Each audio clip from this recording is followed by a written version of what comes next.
Hi everyone, today I would like to present InfinitePaint, painting in virtual reality with passive haptics using wet brushes and a physical proxy canvas. The authors of this work are Andreas Fender, Thomas Roberts, Tiffany Luong, and Christian Holz. InfinitePaint is a virtual reality system for painting digitally while retaining the tactile experience of traditional painting. We use specialized paper that turns black upon contact with water and turns blank again when drying. This means that users can simply use any wet brush to paint. Instead of simulating virtual brushes and strokes, we directly capture the physical strokes using an Azure Kinect camera. The user wears a virtual reality headset and can choose the current color and opacity to be used when digitizing the strokes. All strokes are made persistent, and the user sees the digitized strokes with their virtual properties. This way, the user can paint layer by layer until the painting is complete.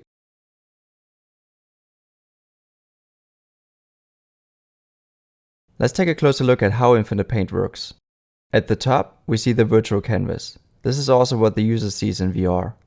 At the bottom, we see the camera stream. The user can pick a color by hovering over the color picker. When painting a shape, the real stroke is simply black, but the user sees it in the selected color. To paint layers on top of the existing shape, the user can shift the virtual canvas so that it is over a dry area of the real paper. In this example, the user adds shades by lowering the opacity.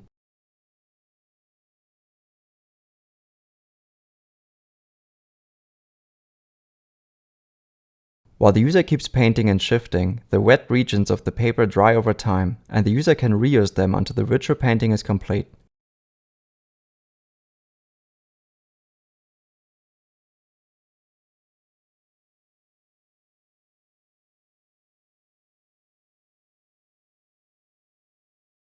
Our processing and rendering pipeline is based on the color stream of the Kinect.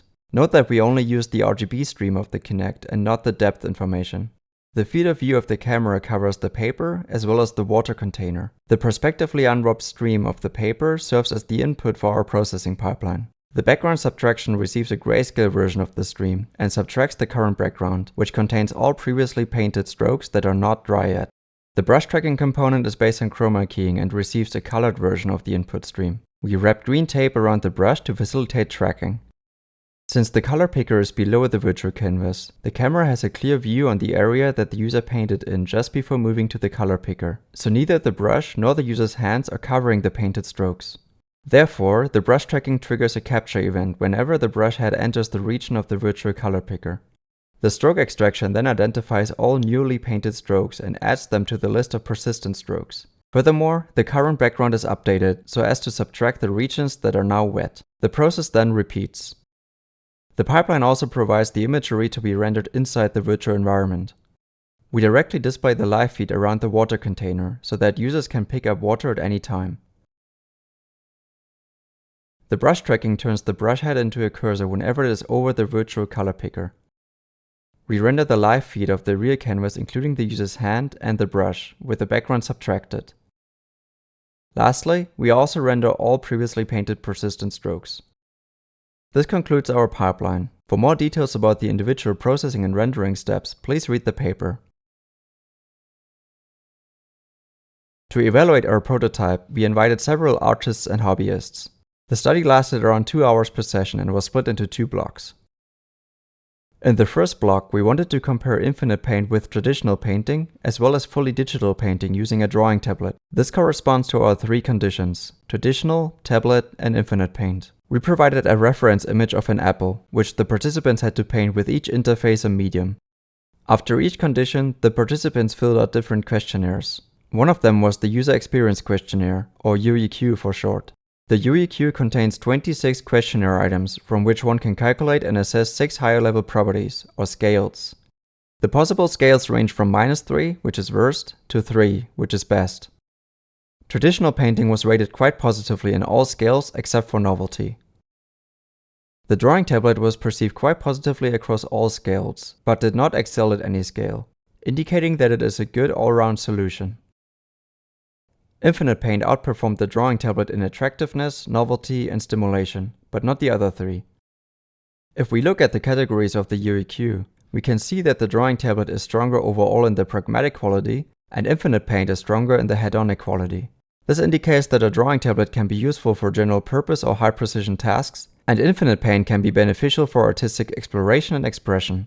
We indeed found significant differences in the UEQ as well as other subjective ratings.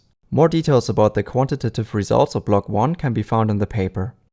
Before the second block, we conducted a semi-structured interview to gather qualitative feedback about all conditions. Then, in the second block, participants were free to paint anything.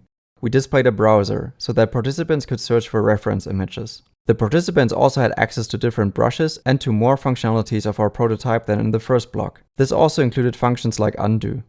The main purpose of the free painting block was to gather additional qualitative feedback. The participants generally appreciated the realistic appearance of the painted strokes and the tactile sensations, but also identified several limitations. Please refer to the paper to learn more about the feedback that we received from the artists. Because we capture the painted strokes directly, InfinitePaint inherently supports different types of brushes and techniques. In fact, the brush does not even need to touch the paper. Letting water drip onto the paper and smearing and blowing the drips works as well. The same is true for creating water splashes by shaking the brush. We also implemented some additional functionalities that combine traditional and digital capabilities. For instance, instead of digitizing the stroke with its color, we can use it as a painted mask for applying Gaussian blur. In this example, everything below the blue stroke gets blurred, whereas the stroke intensity at each pixel determines the local kernel size. InfinitePaint can also triangulate and export the digitized strokes so that they can be used in other software. For example, users can open Blender and import a triangulated mesh of their painting to animate it. InfinitePaint can also project the painted strokes onto the texture of a 3D model. This means that users can paint onto 3D models while retaining the passive haptics of traditional painting.